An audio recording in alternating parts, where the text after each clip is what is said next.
Thanks for joining for this little lunch intermezzo. Mark has been like a really influential, I think, figure at Foresight and like for me in my personal life. But maybe just to introduce yourself, could you perhaps discuss, like coming from more of a computer security perspective, how did you get interested in AI and like how did that shape your worldview? So it's actually kind of the other way around. I was started off not interested in computer security per se. I was interested in particular, economics, the dynamics of markets, and especially markets as information processing systems, very influenced by the economist Frederick Hayek. And then separately, got fascinated with computers. First time I touched a computer was 1975. And that was the first time I really was struck, had this epiphany about, oh my God, this is a universal machine. My first experience was playing a little text graphics game called the Star Trek game. And a friend of mine introduced me to it, and I realized this machine was not built to do Star Trek. This machine is a general machine, and somebody wrote a program to make it do this game. So that rapidly got me fascinated with software engineering, and due to some bridging insights from both Eric Drexler and Phil Salen, I came to realize the commonality between those two interests, and the commonality of that with regard to thinking about intelligent systems. So the way I put it now is that both, let's say, large object-oriented programs, large systems that we build in software engineering, as well as our sense of how things work in society and the market, is that the fundamental nature of these systems as problem-solving systems is that they're networks of entities making requests of other entities, where the entities themselves are smaller and simpler and have less problem-solving capacity individually than the network they're composed into, and that the entire game is to figure out rules of composition, frameworks for composing these entities, request-making architectures that succeed at bringing these specialized separate pieces of knowledge together into a greater overall problem-solving ability. So Hayek very much paints that picture of how civilization brings more knowledge to bear on problem solving than can ever fit in any one human mind. And my own experience on building large object-oriented software systems very much echoed that. So that started Eric and I on the work that eventually was published as the Agoric Open Systems paper in 1988. We started that work, as stated in the paper, I'm glad we wrote that down, in 1983. That paper was basically laying out this unity between software engineering issues and the nature of markets. And it was doing that in order to guide computer science to walk over the bridge into economics, get insights, and pull them back into computer science.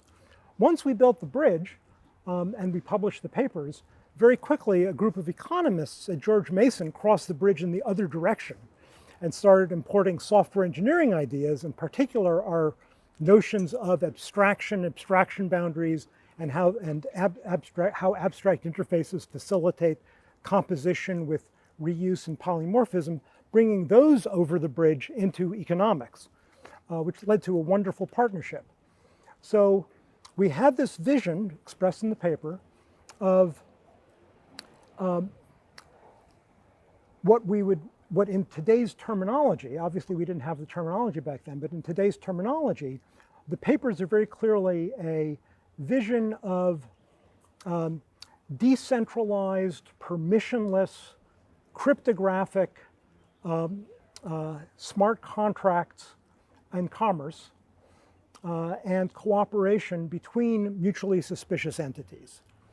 And we saw the foundational elements needed for that kind of cooperative composition in the computer science, but to turn that into a secure, decentralized, permissionless fabric needed more work. And at the time we wrote the papers, we saw kind of all of the elements needed were already there in '88 in work we could point to. So we just figured that the world as a whole would proceed forward and give us the substrate that we needed to pursue our vision of computational markets on top. And it didn't. It was shortly after the papers came out, the world filled up with things like MS-DOS. And it did not at all go in the direction of the kind of secure, decentralized, permissionless smart contracting we were assuming. So that's what drew me into computer security, is I needed a substrate with those properties in order to eventually get back to the market level. Now, you asked about AI. So our view on AI was very much paying a lot of attention to the emergent AI camp. So back then there was, the same kind of dichotomy between symbolic AI and emergent AI. In the emergent AI camp, there were neural networks. We do mention neural networks. There were also genetic algorithms from John Holland and classifier systems. And we were also, but we were also very much influenced by Marvin Minsky's Society of Mind, Hewitt and Kornfeld's scientific community metaphor and due process reasoning. And all of these were social analogies where the neural networks are very much, if you're trying to understand the intelligence, how the intelligence of a single human mind emerges, well, neural networks are certainly a good place to start. But a lot of the intelligence that we were really concerned about is the super intelligence of human institutions. And that was very much what we got from studying society with kind of these Hayekian glasses on, is that human institutions are themselves super intelligent, and civilization as a whole is an incredible super intelligence composed of the ecosystem of these institutions. And of course, it all emerges from the interaction of individual people interacting with each other inside these various institutional frameworks. And I think that as we face AI dangers, we're turning to the insights of social and institutional composition as a fabric from which intelligence can emerge in a safer manner. The neural networks themselves, as a model for how intelligence emerges within a single mind, doesn't give us a path to safety. It just gives us a path to opaque problem solving, and the opacity is a real problem. And so then how does your kind of like view on security, especially like perhaps the object capabilities oriented view, like kind of like lay out perhaps like an alternative framework for like creating more like of an ecosystem perhaps of like individual AI entities?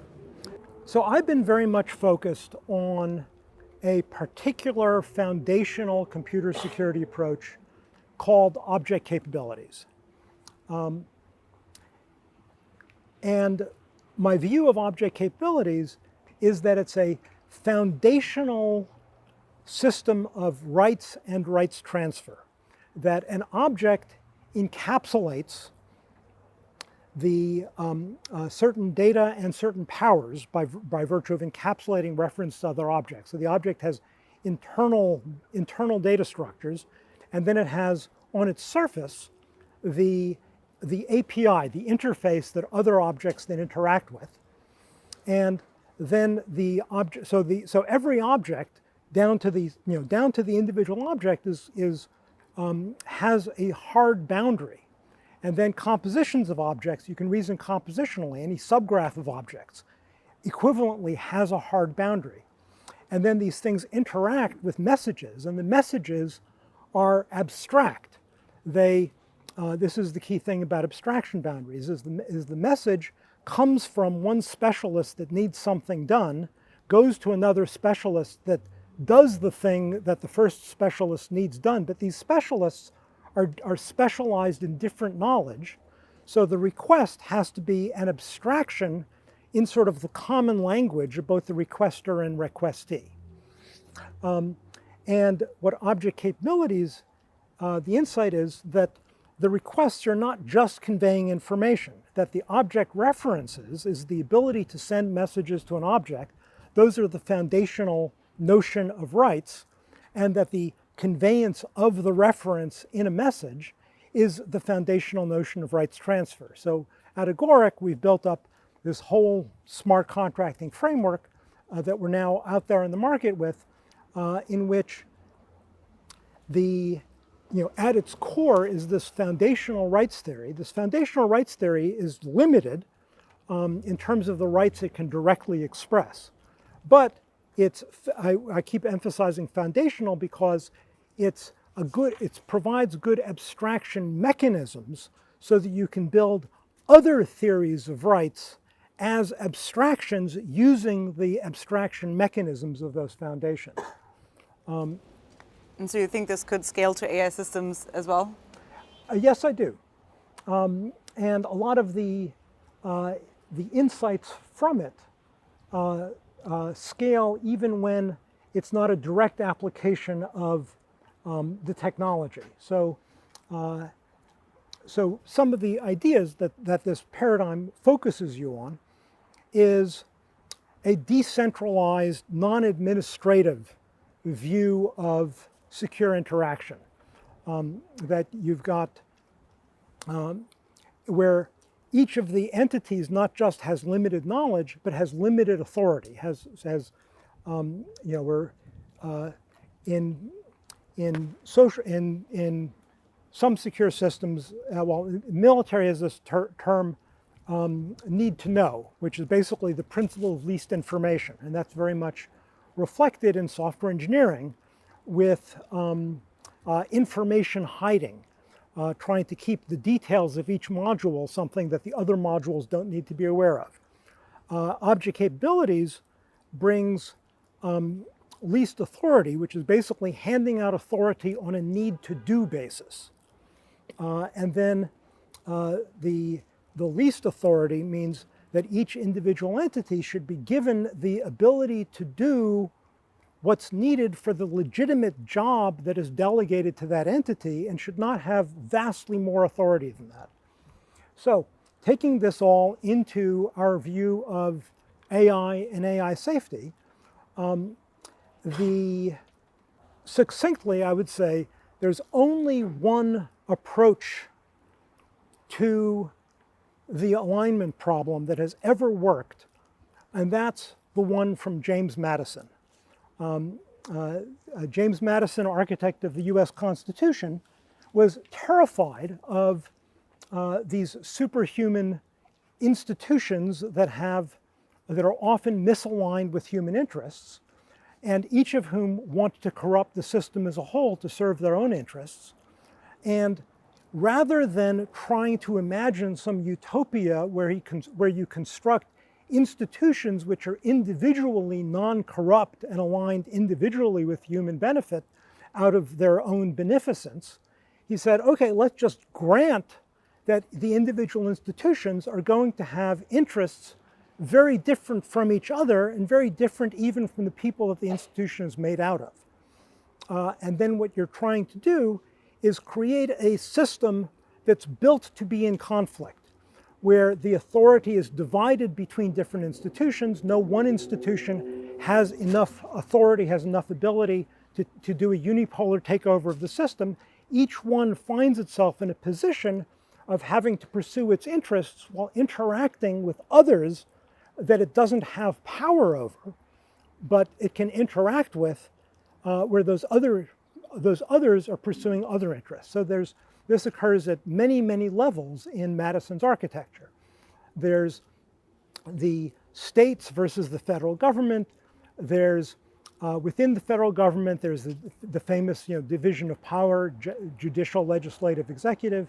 But then there's also the people themselves and the individual businesses.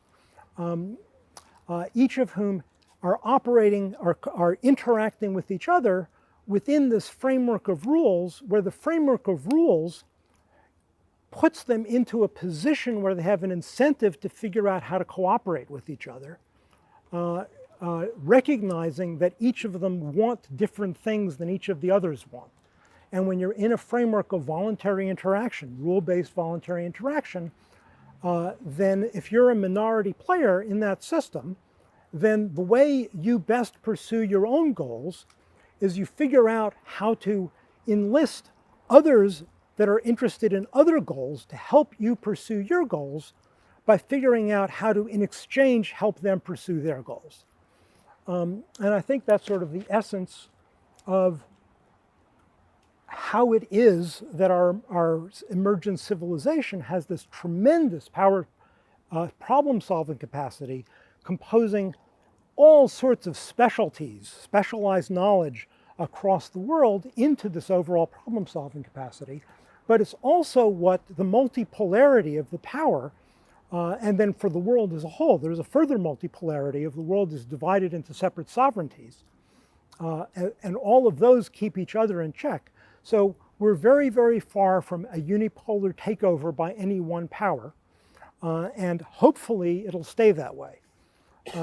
I would contrast this with, I'll just label it the Yudkowsky-Bostrom angle on things, but I'm not claiming to speak for them, so just take that for what it's worth. But they start off with the premise that a unipolar takeover is inevitable, and then basically that a totalitarian dictatorship by a unipolar takeover by one entity is inevitable. And they say, okay, if it's inevitable that we will build the dictator that rules us all for the rest of time, then let's at least build a benevolent dictator. From my point of view, if there's ever a unipolar takeover by one power, you've already lost. And it doesn't matter if it's superintelligence. All of the problems and the scenarios they're talking about, the paperclip scenario, are not problems of superintelligence. They're just problems of unipolar takeover by anything. And so perhaps to put this a bit more practically, as like the last question, what do you encourage people to work on then to really like make perhaps like the alternative more likely? Okay. So I think this adversarial social composition, inspired by social systems, but just like we didn't take neurons too literally when we built neural networks, we just took them as inspiration. Likewise with the work that we've done on agoric systems, we took market institutions as inspiration. We didn't try to follow them literally. But there's tremendous amounts to learn from both how institutions keep each other in check by interacting across boundaries that impose rules on them, and so that's where a lot of my work on computer security has driven. That's why I'd say pay a lot of attention to secure computer foundations, to systems up through cryptography and distributed computing and blockchain and smart contracting. What all of these technologies, especially once you achieve permissionless decentralized smart contracting, the best way to understand what that gives us is it's a new technology base for institutional innovation. It enables us to build institutions that are more transparent, more incorruptible, more neutral, more accountable than anything human beings have ever been able to achieve in creating institutions ever before. And these are all, as we know, each of these dimensions are dimensions that we already understand from human institutions, that if you push things to be more transparent, accountable, etc., neutral, then you're helping create institutions whose emergent nature is better aligned with with human benefit. So I'd say pay a lot of attention to that. I would say the overall fabric that a voluntary rule-based framework creates is one in which, by providing rule-based voluntary interaction, it means that the ecosystem of civilization is already an ecosystem that is already an emergent superintelligence that's in which machine intelligence is already a significant contribution to the overall problem-solving ability of civilization. And obviously, with the advance of AI, the fraction of the overall intelligence of civilization that comes from machine contribution will increase. And at some point, that will dominate. But that doesn't need to be bad news for human beings. That if we have this rule-based voluntary framework in which they can interact in an adversarial and cooperative sense with each other, and it's one in which they're growing into a world in which human beings are already using it to do this cooperative rule-based interaction with both other humans and with the machine intelligences, then as they grow in ability, we have more problem-solving ability to cooperate with, to draw on to help us solve our problems. Now, computer security takes you up a certain number of levels of abstraction. I would also point out, by the way, that the computer security foundations that the world filled up with, to our surprise, all the way back in the 80s, is not object capability systems. It's a set of computer security premises that make our current infrastructure all over the world, the infrastructure deployed by the computer industry, not just massively insecure, but insecurable. That infrastructure, that substrate, is the basis for interaction of these intelligent, natives of the digital world. If they're interacting with each other in a world whose foundational computer security is no more than that, then it's much more like the Hobbesian state of nature, where they're not limited to cooperative interactions with each other, where everyone can try to take over anything else and nothing has any intact boundaries. So one of the biggest challenges is to figure out real pathways that can work in the world despite installed base inertia issues to replace much of the current infrastructure with secure foundations instead. And for a lot of those secure foundations, we know how to build them. We've known for much of it since the 70s, we've known architecturally how to build them, and what's been holding it back is largely installed base inertia, as well as the extra cost of building things in a secure manner. AI as an aid to software engineering can lower the differential costs. AI is also going to be the other thing that has allowed the world to fill up with these insecurable systems is the world is not hostile enough, that these systems get deployed, and then the companies like Google, I was at for 10 years, instead of fixing the security holes, they manage the insecurity. And the AI as malicious adversaries that can probe and probe weaknesses, invent exploits on the fly, as demonstrated already by a DARPA Grand Challenge, those can form adversaries that take down insecure systems. And lately I've been in the world of blockchain, and we're experiencing this already without the AIs. We're experiencing this very much in blockchain. Is you roll out a smart contract that has an exploitable vulnerability, and hundreds of millions of dollars disappear overnight with no recourse. And that's terrible.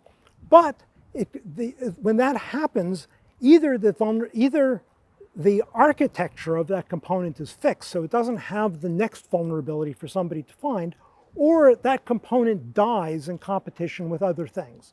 So you have an ecosystem populated by the survivors of that process. And that gives us the first opportunity to build a stack, a software stack, all the way from the foundations up to the user, in which at every level you've got the selective pressure to kill everything but the secure systems. But we still don't have that in the rest of the world, but at least we have, if we have one secure stack that has architectural principles that the rest of the world can learn from, that's a good starting point. Now. And yeah. Yeah. Did you want to finish? Yeah, so Norm Hardy Prize, I'm going to get to that. Yeah. So when I say that we know a lot of the architectural principles needed to build secure foundations, we've known many of them since the 70s. The one that I'm most nervous about is usable security. And that has to do with the ability of humans using user interfaces to understand the security implications of the actions they're taking.